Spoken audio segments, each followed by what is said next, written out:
Mr. Obichen. Thank you, Mr. Deputy. Well, it is always at the 13th minute that we form a quorum again. I've said that why I would like to object to the incorporation of Head 62. If I dwell on telling you that I'm objecting to it, it is like talking to the wall. I would like to cite Rule 54 that we should now adjourn. Mr. Obichen has moved a motion to adjourn the meeting, so therefore I would like to put the question to you, that is the meeting do now adjourn in relation to 45. This is a motion that cannot be amended. Administration, would you like to speak? Does any member wish to speak? Mr. Obichen.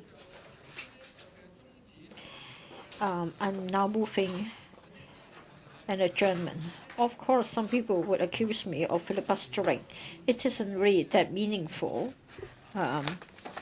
because for this debate to have certain heads standing part of the schedule, we have numerous times to speak.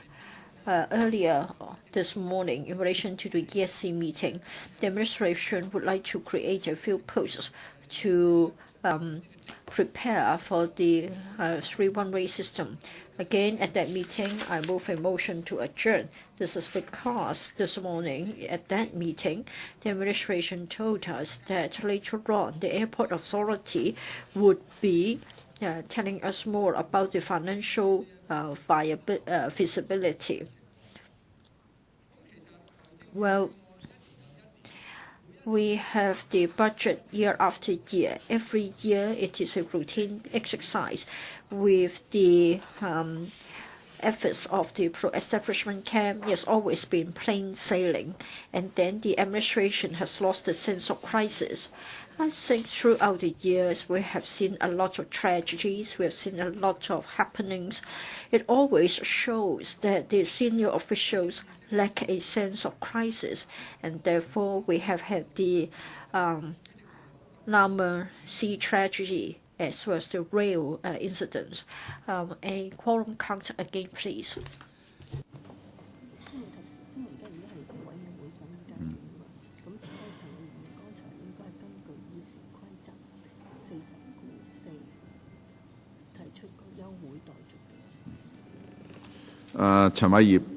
Mr. Obichen,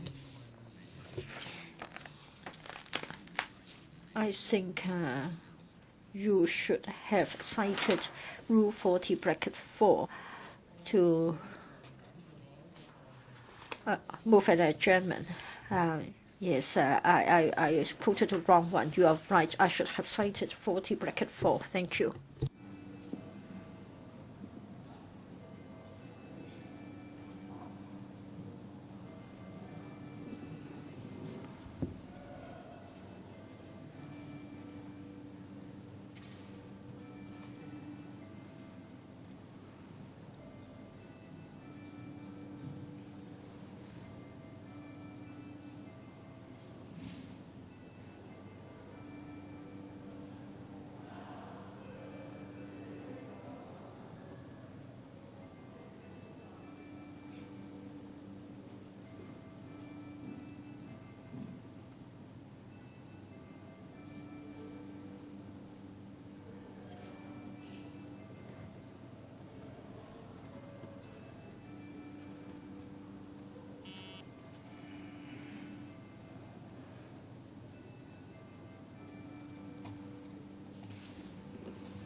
陳偉業要。主席，頭先我講到即係用呢一個嘅中止待續嚟俾即係多啲時間空間咧。Mr. Aberchan, Mr. Deputy, would like to have more time to deal with the controversy of the budget.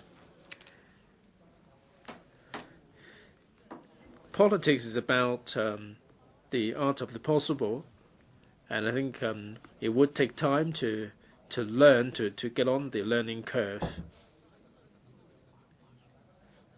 With the Communist Party, everything is like the model drama. The communist involvement in politics is like the model drama. There is no element of art, and even if there is art, it is the art of the model theater. The compromise is an art, speaking is an art. Some are very good at speaking, but they are so pretentious. For those who are really good at it, they can pretend to be genuine, and C.Y. Leung is really bad at it, and he can be seen through so easily. So when we seek to adjourn a certain item for us to have more time for debate, it is a regular occurrence. We said many times that there are issues that are so controversial. It's time for us to pause and ponder about it and let other business go ahead first. The administration never wanted to change anything. Under the leadership of Mr. Ng Leung Sing, some of the businesses were rammed through, and some were arrested, and the umbrella movement has to do with the NENT development. because on TV, people get to see the brutality of the pro-establishment members. Members of the public get to see how the administration ignores public opinions. People don't have any other alternative. Choi Yun Village, they don't have electricity supply. They were coaxed into a deal. The villagers were told that there would be land to be made available. There would be funding. The government would give every assistance to them. That the Choi Yun villagers were asked to pocket the deal first, and now they know how the situation is going to be like. So with regard to the financial arrangement, the ossified attitude on the part of the government is simply unrivaled.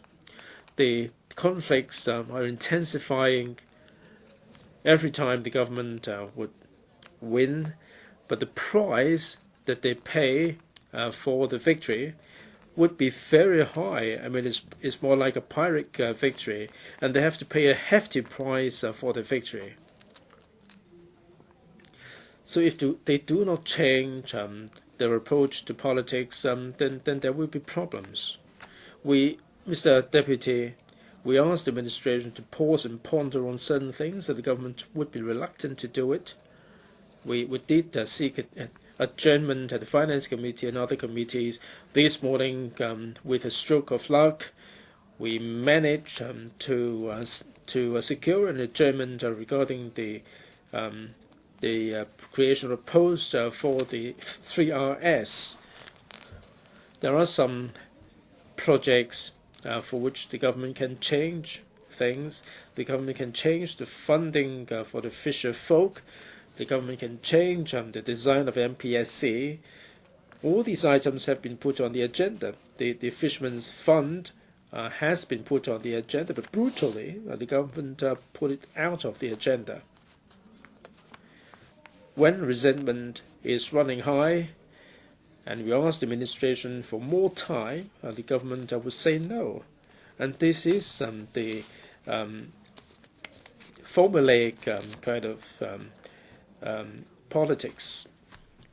So with the Communist Party, politics is about top-down approach. It's like the feudalistic era. The Communist Party is monolithic, and there cannot be any changes. So this is the approach adopted here. In fact, such an approach has become more and more unacceptable in the mainland. As I have said, in fact, the Communist Party makes use of a lot of its internal mechanisms to resolve conflicts. For example, there is a lot of discussion in the Politburo before a policy is implemented. Hong Kong is supposed to be an SAR enjoying a high degree of autonomy, and there are no mechanisms to deal with or reconcile internal conflicts. Now, for the budget exercise, yes, the financial secretary meets the political parties and seeks their views, but ultimately the FS has all the say. A number of years ago, when we first started filibustering, we told the FS that the People's Power would not accept tax rebates and also rates rebates or concessions. We do not want to have fiscal arrangements biased towards the rich. The richer get more rebates. The richer people get more concessions. And so we think that, say, if the government has $70 billion, then each Hong Kong citizen can get $10,000. If the government has $35 billion, then each person can get $5,000. Now, under the present arrangements, billionaires get millions of dollars of rebate, but then there are the so-called N have-nots and they get nothing. In fact, we've been warning the financial secretary time and again that People's Power will continue to fight and protest and filibuster if the financial secretary decides to continue to offer tax and rates concessions. But then there's no need for the FS to heed our views. We are only a very small political party. There are enough pro-establishment members in this council to make sure that government policies can go ahead.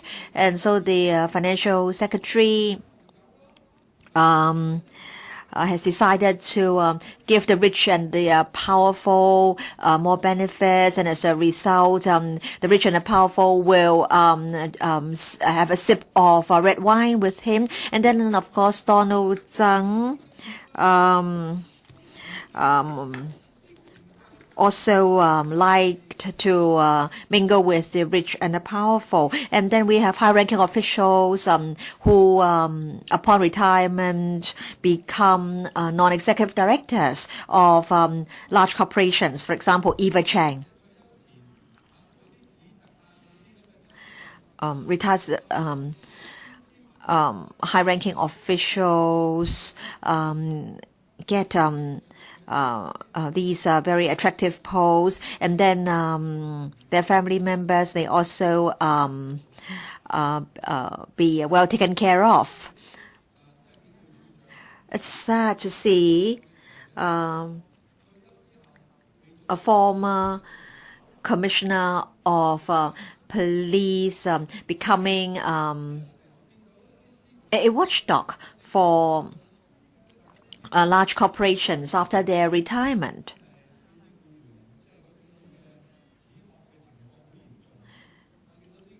And then I've seen former high-ranking officials treated by billionaires as if they were dogs. So I think this budget shows that this government is continuously transferring benefits to the business sector, to the rich and the powerful. We've, as a result, seen more and more conflicts in society. And the ecology of society has been changed very substantially. We've seen a lot of conflicts and confrontation between the mainland and Hong Kong. I think these are caused by wrong policies as well as the failure to produce a budget which can balance the interests of different parties. The government has failed to address the problems faced by the general public, and as a result, conflicts erupt. In fact, history and politics tell us that very often conflicts and protests are a result of social problems like clearance exercises, unemployment, poverty, and so on and so forth. In the past, the government remove rooftop structures, and then it was, of course, a very serious livelihood problem. And then there were other livelihood problems like poverty, unemployment, and all these problems gave rise to protests and unrest. If people are unhappy, they may carry yellow umbrellas, and if people become extremely discontented, they may decide to boycott classes and to boycott work. the Central People's Government, the SAR government, and the budget pay no attention to problems existing in society.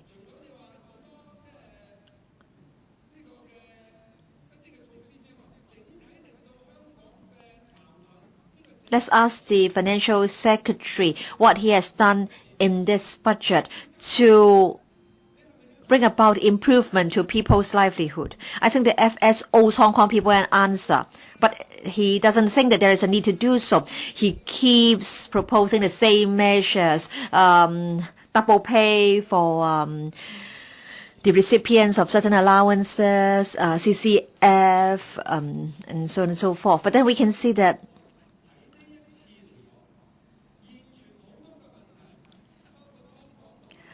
there are many problems which cannot be resolved.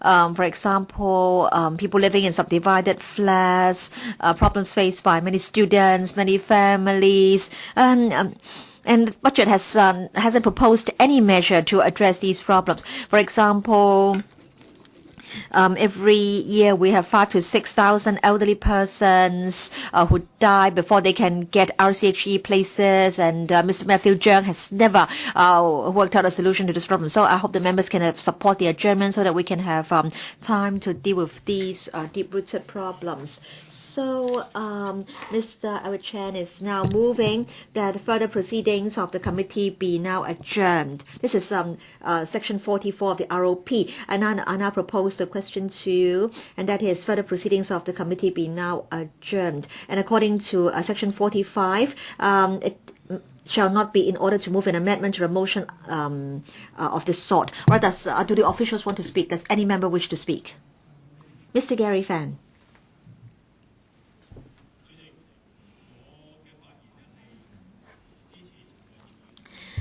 Chairman, I want to say that I support Mr. Albert Chan's motion that further proceedings of the committee be now adjourned. In fact, our party has proposed 11 amendments to the appropriation bill, and I have very clearly explained the rationale behind these amendments. But then Mr. John Tsang has recently said in his blog that in fact,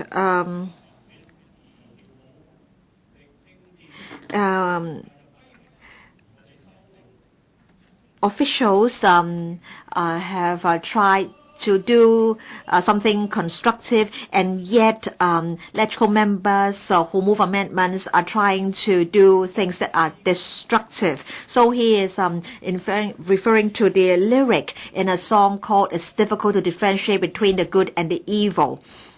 And I want to tell the Financial Secretary that, in fact, we're discharging our responsibilities as legislators in moving amendments. And so I think the Financial Secretary's accusation is unfair. The government has decided to include the provision for purchasing water cannons into the estimates. And in fact, 4 funding items for the Finance Committee have been included into the estimates so as to force the Finance Committee to deal with the funding for the ITB as early as possible. And I think the government and not legislators are being destructive. In fact, last year in the Finance Committee, we scrutinized the funding proposal for Northeast NC, and this year we scrutinized the proposal for the landfills and the incinerator. We wrote to the government many times asking the government to advance items relating to people's livelihood, but then the government did not heed our suggestion, and the government on all such occasions forced the Finance Committee to deal with the controversial items first. So the government is being destructive. Its approach is not at all constructive. The government has these taken out 4 funding proposals and has included them in the estimates. And I think the government is doing whatever it can to cause destruction. Chairman, you have exercised all the powers you have to reject the 3,200 amendments proposed by Mr. Leung Kwok-hong. You ruled that all of them were frivolous. So there are 618 amendments which can be moved. You've ruled that they are not frivolous, and you've said that they can give rise to meaningful debates. So if the Financial Secretary had listened to what members said in the previous 6 debates, he would have and could have given more meaningful responses. But the Financial Secretary has decided to call a stag a horse. So you can see that this government is extremely high-handed. It is not it will not heed any objections, and it only knows that it has sufficient support in this council to have any of its bill passed. Now, we are discharging our duties under the Basic Law. The Basic Law doesn't require the LegCo to pass the appropriation bill by a certain deadline. And I think if the government really thinks that it rules or governs according to the law, it should allow LegCo ample time to discuss the appropriation bill, and the government should not have tried various ways and means to interfere in the operation of this council. Chairman, you decided that certain amendments had to be debated together in a joint debate. So, in fact, Chairman, you wrote the script, you called the shots. According to your timetable, the timetable for debating the appropriation bill is that we will have to end a discussion by the end of May. The Financial Secretary does whatever he can to cause destruction. And how come people are blaming us instead of the Financial Secretary for this present stalemate? Chairman, I have moved 11 out of the 618 amendments, and all of them were voted down by the pro-establishment members. In fact, this doesn't mean that the amendments are unnecessary or frivolous. On the contrary, it shows how, under the manipulation of FC members in this council, the council's become a voting machine. In the past decade, the government has been in relation to government spending on public works and infrastructure projects. The spendings have increased by 7.4%, and it's taxpayers' money that we're talking about when it comes to cost overruns. And it was because of the pro-establishment camp's support of the XRL project in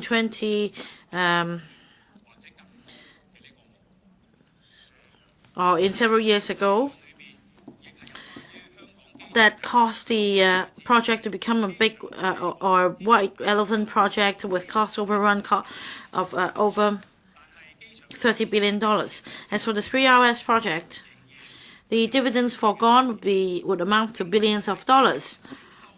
And there are still controversies in society as far as the project is concerned, and yet the government is playing the same tactic again. Now that is bundled in the budget such that the council is forced to support the budget, and the New Democrats is against this approach. And we understand very clearly that this motion to adjourn the debate will not be passed. But I support Mr. Chan's motion because we want to show that in relation to the government's budget this time and the funding applications of the government in that the executive is dominating or is bulldozing things through. And I'd like to use the lyrics in the same song to respond to John Tsang, and that is, I cannot really sell out my conscience. I am not afraid of failure. Mr. Ray Chan, Chairman, I want a quorum call, please.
Mr. Raymond Chan. Thank you, Chairman. I would like to thank Mr. Albert Chan for raising based on ROP 44 to move the motion to adjourn the debate. I speak to support his motion. This motion will not stand in the way of passing the appropriation bill unless a lot of members wish to speak. If each member speaks for 15 minutes, and then if 20 members speak, then it will amount to 5 hours. But then it doesn't do anything to delay the passing of the appropriation bill. Now, what's the purpose of that? I would like to thank Mr. Albert Chan for moving this motion so that I can be given 15 minutes again to once again clearly and systematically express my great dissatisfaction with the appropriation bill, why I don't support it. In the process of formulating and passing the appropriation bill, I'm very unhappy about it. And also, Chairman, your arrangement for the debates is unsatisfactory too, so I want to speak on that as well. Chairman, I think you are abusing your power in dealing with the debates on the appropriation bill. I can't criticize too severely your arrangement, or else I would be subject to your ruling that I should be leaving the chamber. But this time round, I hope that you would not interfere in my comments. Well, if there are rules to be broken in a football match, then the football match cannot go on. But then I can't walk out in protest because the pro-establishment camp members will be very happy if I walk out. So I will be playing this match with you to the very last minute. So those who oppose the appropriation will support Mr. Albert Chan's motion to adjourn the debate.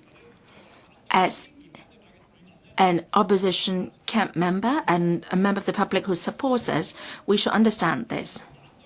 If we just vote down the appropriation bill till the last minute, then you are in fact supporting the bill because you know very well that your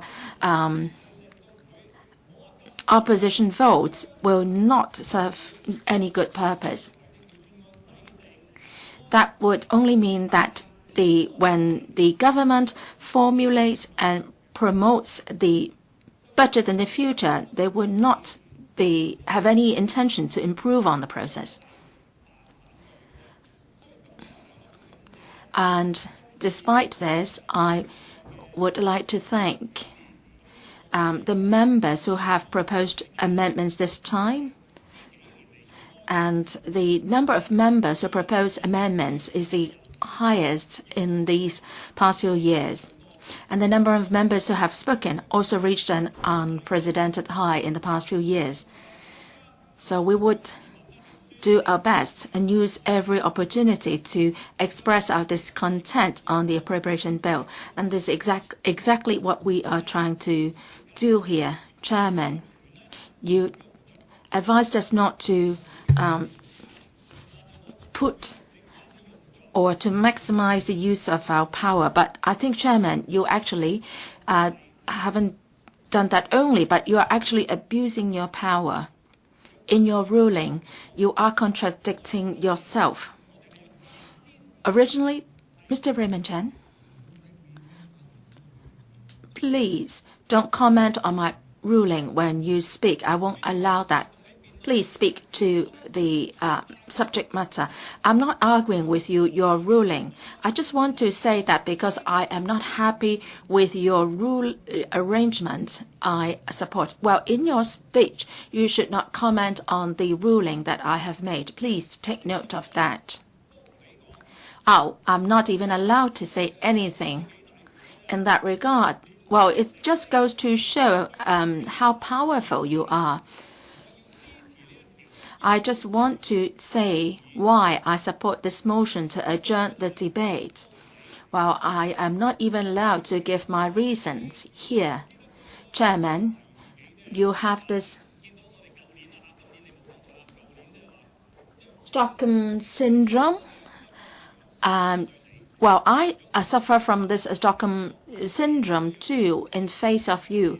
You are not the bad guys. One of the bad guys, you are rather humane sometimes, but then sometimes you are the devil. And your ruling is that I should not be allowed to continue with my comments on you, on your ruling. Then I turn to criticizing the government now. To scrutinize the appropriation bill is the responsibility of the LegCo members. We have to monitor the government. Basic Law, Article 73, 5 and 73, 2. We should be examining and approving budgets introduced by the government. What do we mean by examine? At the CSA stage, we propose amendments and speak on the reasons why we propose the amendments. This is using the rights empowered, enshrined in the Basic Law. And when we talk about examine, it doesn't mean that we cast a vote at the end and sign a yes or no to the whole document. It's a process, I would say. Well, when you formulate the budget, we will give opinions. When you promote it and lobby us to support it, then we will raise questions. We would also ask oral questions. And up to now, this meeting, we are now examining the budget.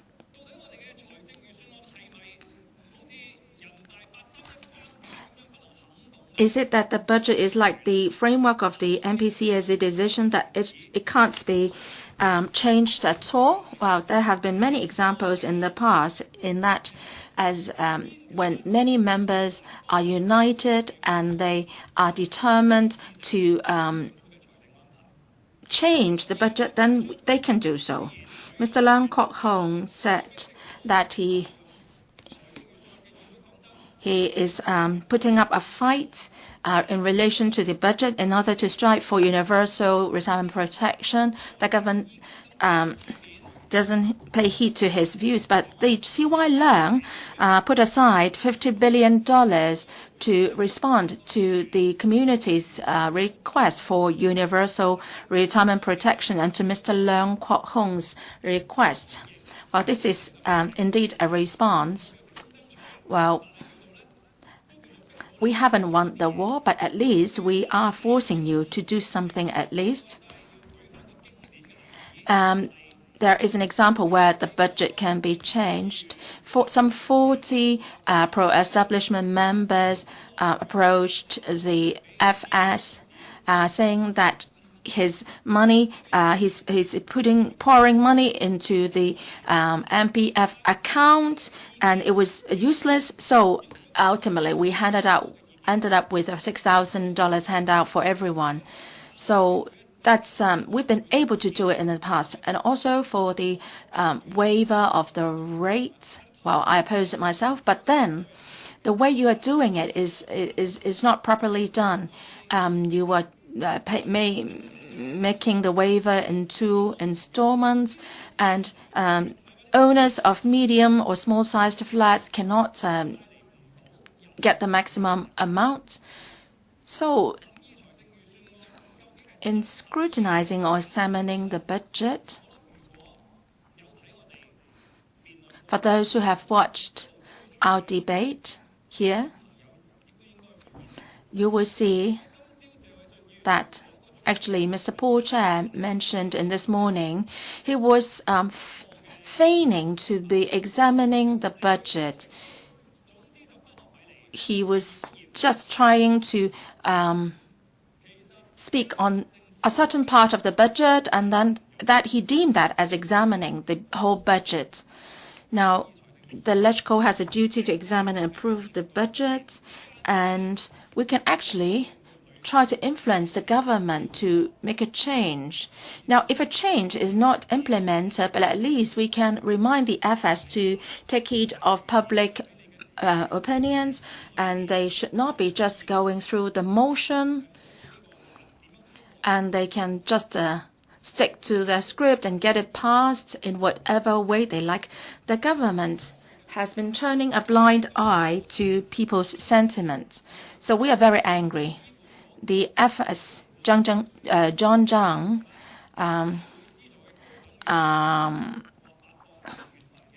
said that he's holding up the adjourned payment for HA, the UGC funded institutions, and the Electoral Commission, and because the appropriation bill doesn't get passed. Well, this kind of tactics was used also last year.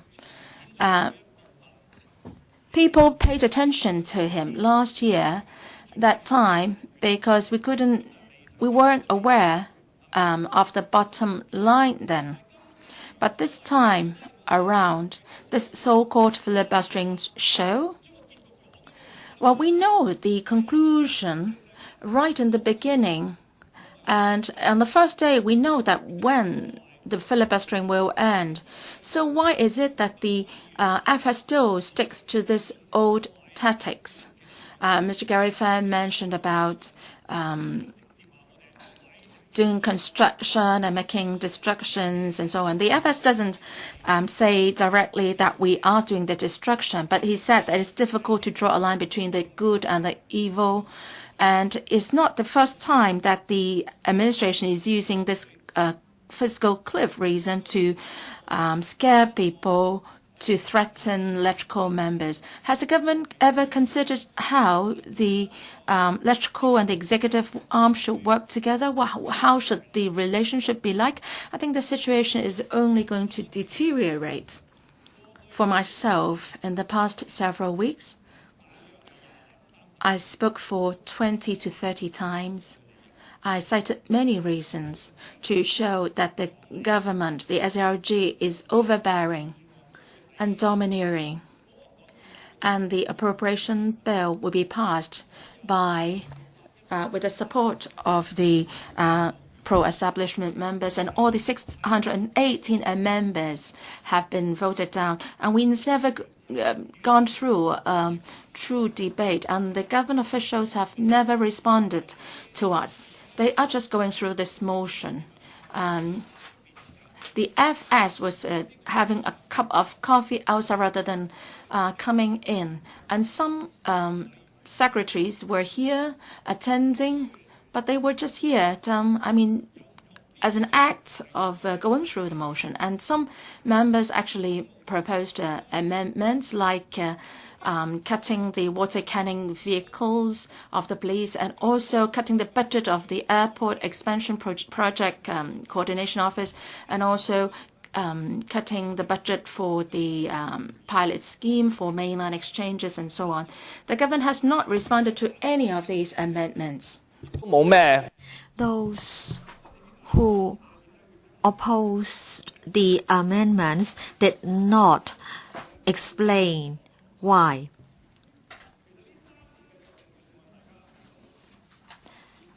So we can see that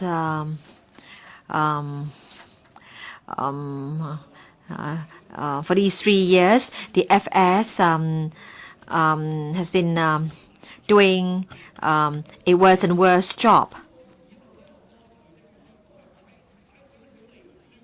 Some Pan-Democrats say that they support the budget because there are relief measures proposed for the public. So is it that if there are these concessions and benefits in the budget, then it will be a sin to block the passage of the bill, and it will be a sin to delay the passage of the bill. And if I have a chance to speak again, I will again speak on Head 142.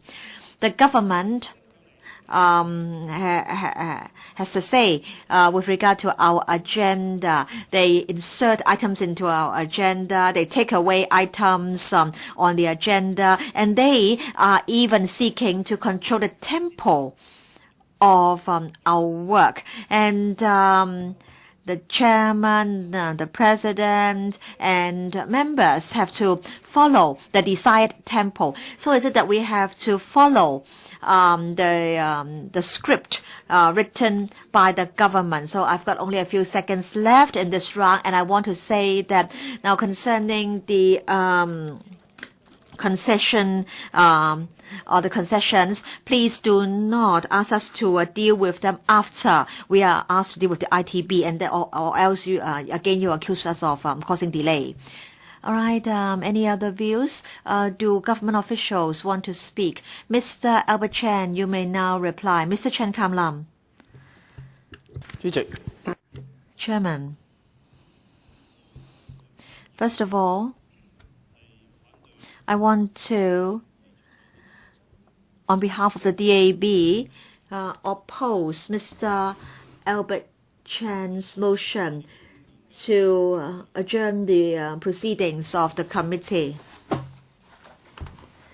The Appropriation Bill 2015 is a very important piece of legislation.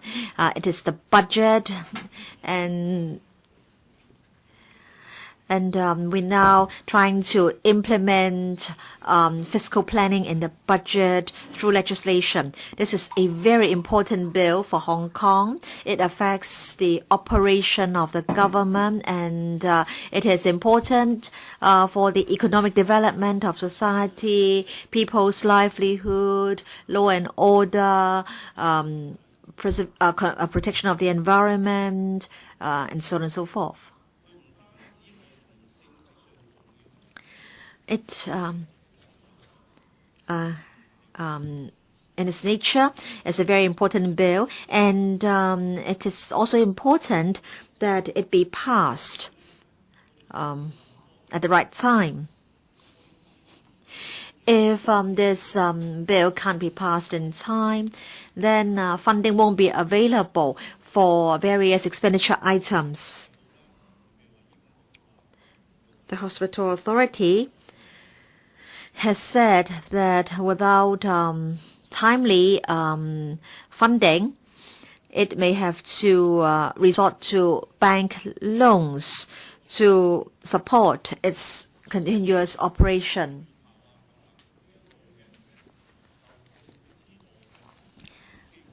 And then we have non-government organizations and also subsidized organizations like tertiary institutions, secondary schools, and primary schools, and they need the funding provided for in the budget to continue their activities.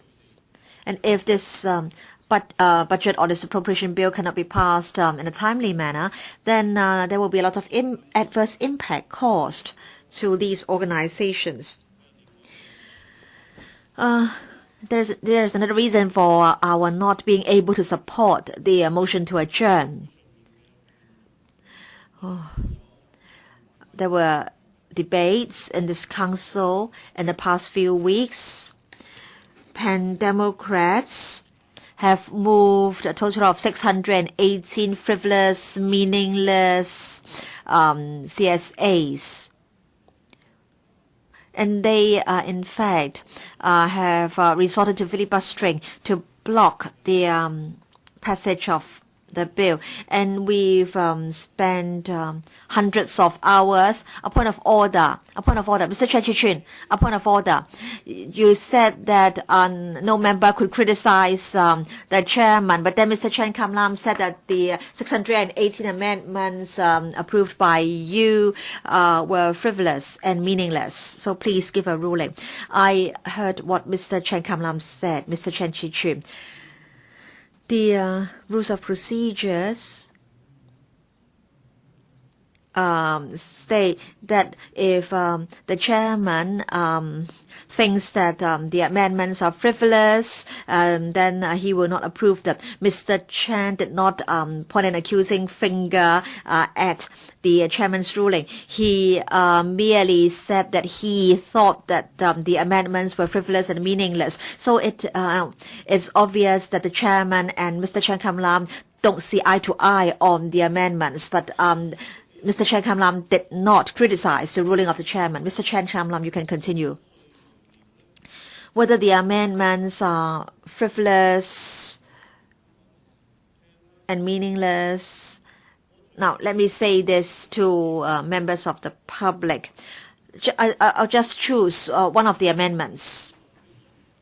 And I'm sure members of the public will feel very angry when they know that such amendments are proposed. Mr. Chen Kam-lam, we are now having a debate on Mr. Albert Chan's motion to adjourn the proceedings of this committee. So please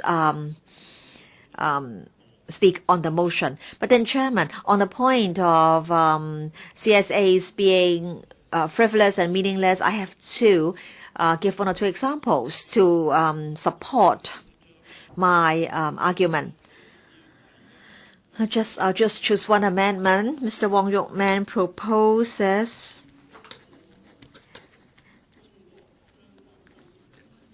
that an amount equivalent to the work-related allowances for CE's office staff be cut, and that's $8,000. And then he also proposes that the annual amount for MPF contributions for staff of the CE's office be cut.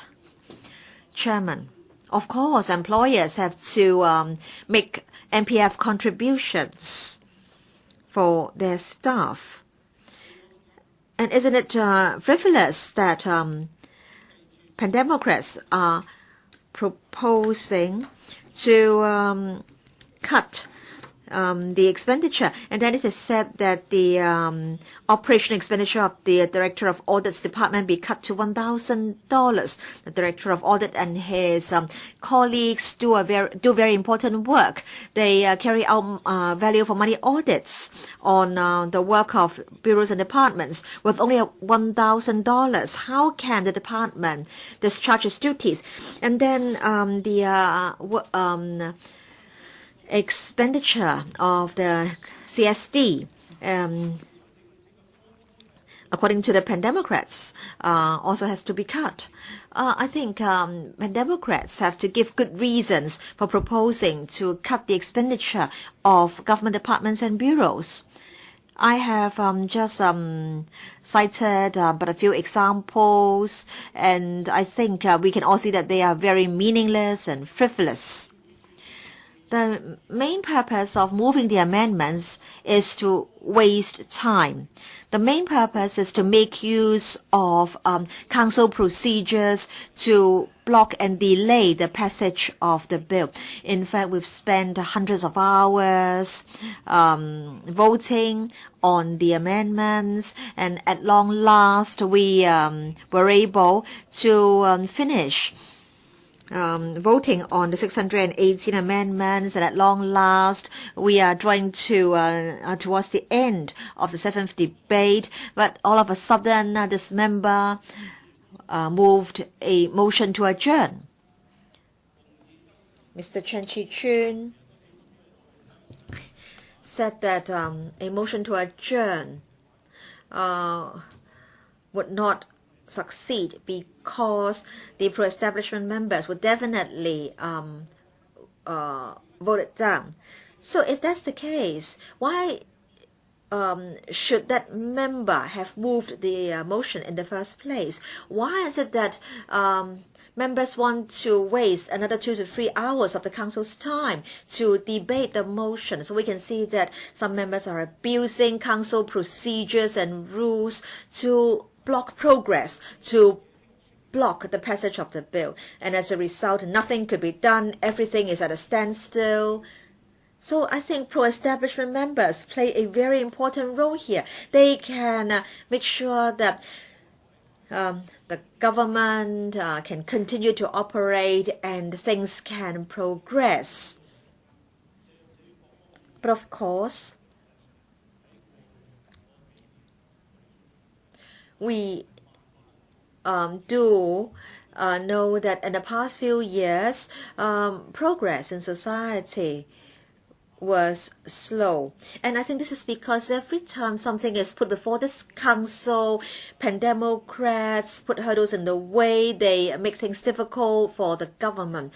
So we can see that Hong Kong's competitiveness has been eroded, and we are beginning to lag behind neighboring cities. And concerning our productivity, I think we have been overtaken by Shenzhen. So because of such disputes, our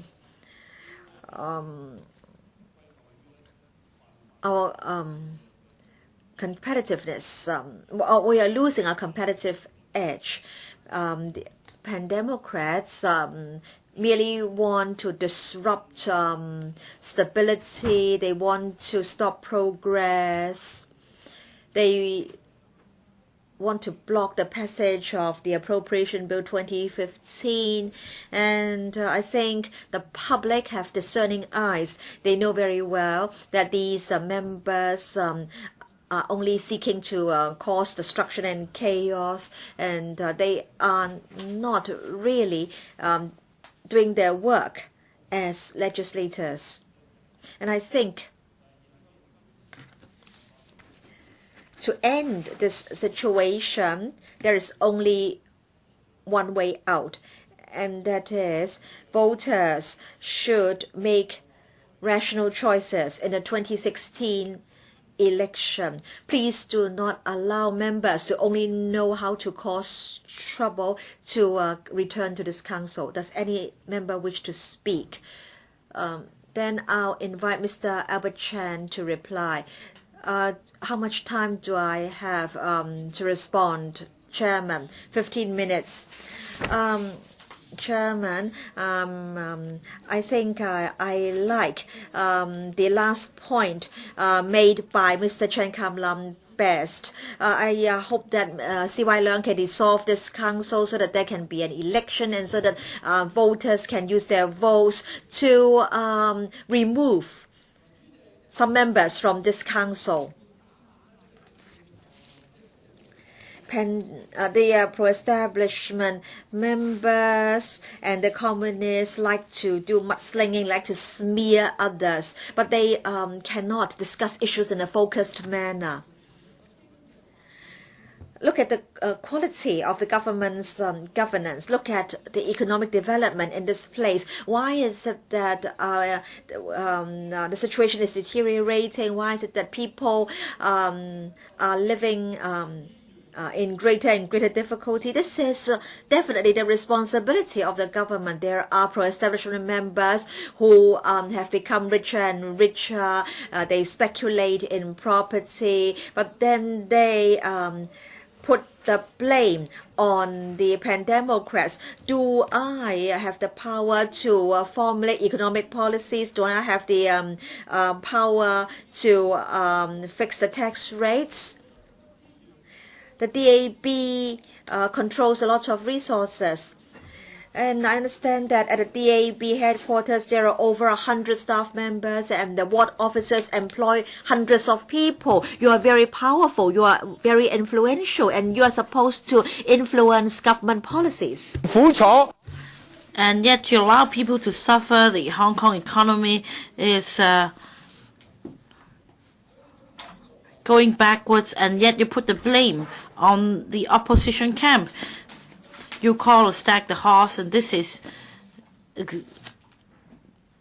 exactly the result of the decline of our quality of governance,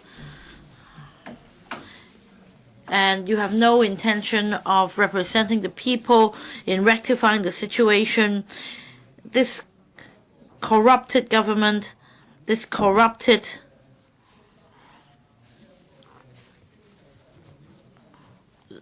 stratum of management would definitely lead to the decline of Hong Kong. More than a decade ago, I already suggested to the government to develop a high value-added industries instead of encouraging people to become entrepreneurs in the mainland, as encouraged by Mr. C.H. Tong. All over the world, we don't see young people leaving their homeland to do business elsewhere. They should not encourage to do so. We should build our homes properly. We should encourage them to stay instead of asking them to beg for mercy from the mainland. Instead, we need to rely on this government to build Hong Kong.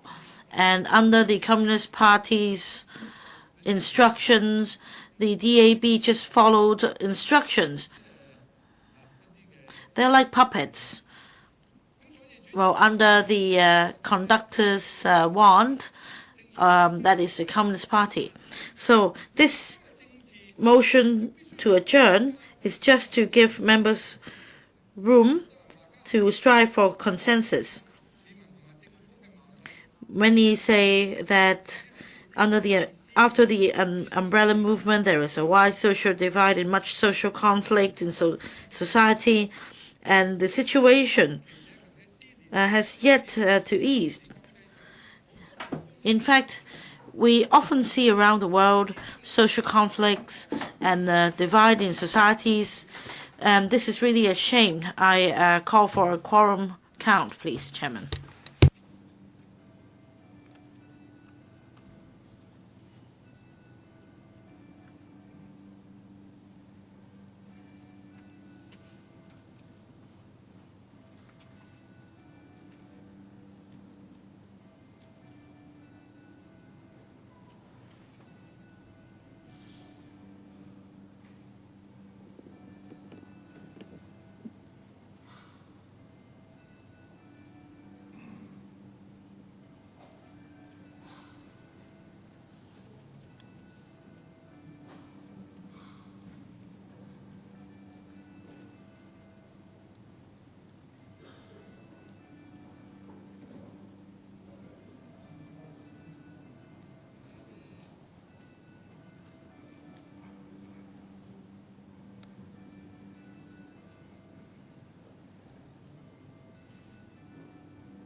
Mr. Aberchan, please continue.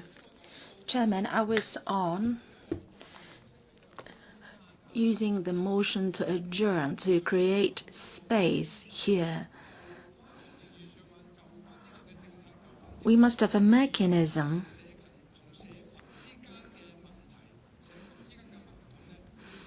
to forge a consensus among different bodies of opinion in relation to the government policies and the budget. We lack an effective mechanism. The CGO in Admiralty is supposed to have the control, but then it's actually those in the Western District are in control. It is a body remotely controlled by Beijing, and they're asking the big wigs to help them. And these officials from Beijing, they're not familiar with Hong Kong situation, and we don't rule out that there is a conflict or transfer of interest among the different parties. Are we having a meeting? Well, even if you are EXCO member, you should not be showing disrespect to this meeting. Well, this is the attitude of the big wigs. And once they are in the top positions, they are smug and complacent. Well, the appropriation bill is very important. We deal separately with the appropriation bill and the policy address. We still give some political space for the FS to maneuver, but under the rule of the 689, he is combining the appropriation bill together with the policy address. So the room for the FS to maneuver with the budget is diminishing and disappearing. Under the communist rule here in Hong Kong, the budget becomes a political tool to serve the CE. This is a very dangerous change. And Hong Kong's governance is deteriorating. Now, if this change is going to improve the livelihood of Hong Kong people, then that's a good thing. But since the budget or the appropriation bill has become a political tool for the CE, the budget can no longer deal with problems of people's lives in Hong Kong. And in this budget, we don't see any new thinking. The FS in the past tried to come up with ways and means to help certain groups in the community so that they can benefit. But for this year's budget, this is lacking. There is no effort on that front. There are no measures which can benefit any community groups or strata in Hong Kong. So I move the motion to adjourn the debate. Well, at least I want to stimulate the thinking or enlighten or inspire the people here. While the pro-establishment members are rigid in their thinking, under the Communist Party's leadership, they are very rigid in their thinking. They lack vibrancy, innovation. Their criticisms are similar year after year. It's like Wang Kwok-hing. Well, he criticized the same things for 3 years in a row. No innovative thinking on his part. He hasn't got a good grasp of the conflicts in the community, which call for changes in our policies. Governments worldwide have to make an assessment of the conditions in their society, and based on that, the conflicts, the development, and the vision of the society, they may have to do something and make some decisions in relation to the budget. There's nothing happening like that in Hong Kong. It's been 17 years since Zhong Qihua ruled Hong Kong. What we are seeing is that the government is becoming more bureaucratic. becoming more rigid, and they are just supporting the pro-establishment members are blindly supporting the administration. Mr. Lam Tai-fai used to be full of vigor, but then now, under this system, well, he lacked vibrancy. Lau Kong-wah, I knew him for some 30 years. When we actually went to Taiwan together, he was still very vibrant, and now he has become the Undersecretary for CMA. Well, he's changed, and he's been criticized as a garbage bin. Well, in the LegCo, we used to have Lau Kong-wah, who had been speaking a lot of very eloquent, apart from yourself, but now he's been degraded into a rubbish bin. That's what people said. Now, coming back to the importance of adjourning the debate, if I remember correctly, this is the first time that a motion was raised to adjourn the debate. Well, there is some innovation here, I believe, because for a motion to adjourn the debate, then we can speak on a wider scope. So I'm giving the opportunity for the pro-establishment members to speak more on various subjects. In fact, Mr. Lau Kong-wah should speak. He should not be sitting there like a rubbish bin, as what others called him, and it is not in his nature not to speak. He should be a very eloquent person. Chairman, if the debate cannot be adjourned, if we just go through, say, the mechanics, so to speak, to pass the budget, then the government will remain unchanged. It will still be domineering and overbearing, ignoring people's plight, and the deep-seated conflicts in the society will stay. And the conflicts will only escalate. You try to sweep the problems under the carpet. That's the way Tong Chi-wah ruled. He said that, well, if he didn't mention something anymore, then that something didn't exist anymore. So this is what we're facing now in Hong Kong. This is a tragedy. The tragedy is imminent. I've said many times in the past that there are going to be problems, and what I said actually came to pass. So if the budget got passed without any changes or amendments, and if the motion to adjourn was not handled properly, and the FS still made the wrong estimates of the budget and the figures, and the FS team still continued with their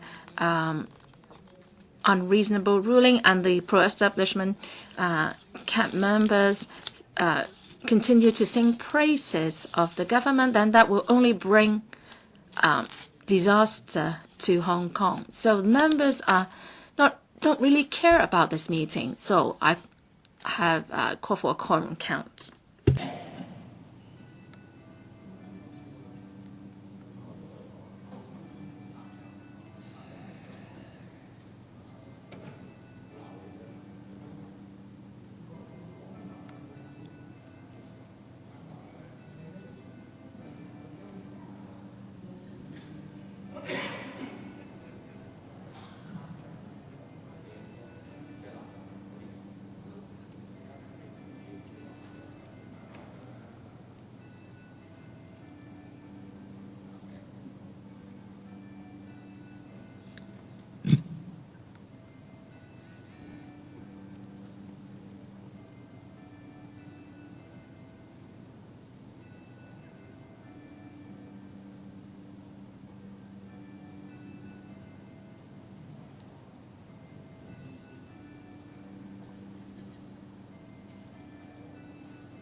陳偉議員，請你繼續發言。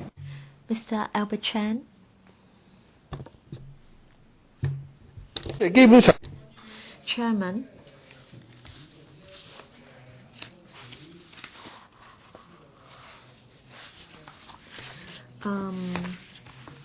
So I have moved this motion to adjourn, hoping that there will be some changes. But then the financial secretary is not here. Only the undersecretary is here, and I don't think the government's mindset can be changed in any way. And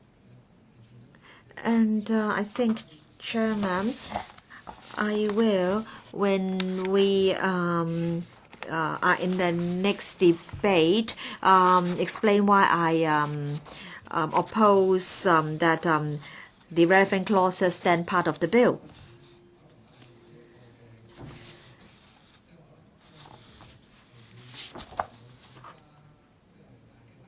I just want to say that I want to see more flexibility, more innovative ideas, and I hope that there can be more time and room for all parties concerned to forge a consensus, and that will help to reduce public discontent about the budget. Some say that the middle class like this budget. I beg to differ. In fact, I know of many people belonging to the middle class who think that the budget is biased towards the rich and is biased against the poor, and they think that this is not a fair and just budget.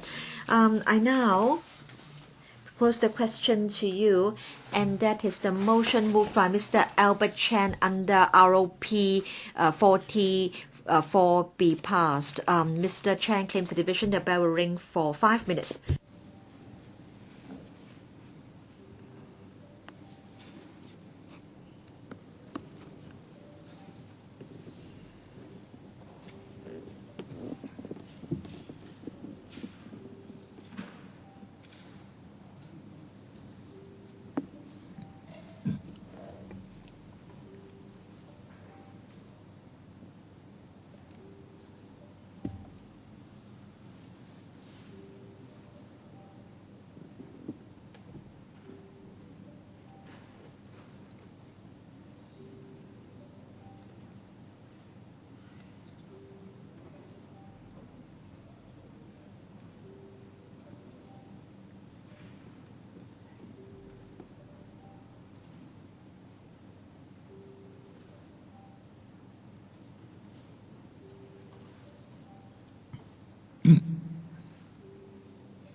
Voting begins.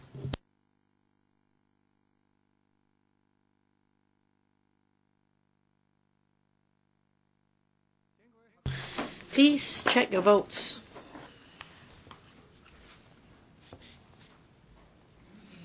If there are no questions, voting is closed. Results are displayed. From functional constituencies, 24 present, none for, 23 against, one abstained. From geographical constituencies, 20 present, 4 for, 15 against, no abstention. The question is not agreed by majority of each of the two groups of members present. I declare the amendment negatived. The committee shall now proceed with, or continue with, the 7th debate to debate on the schedule. Does any member wish to speak? Mr. Leung Kwok.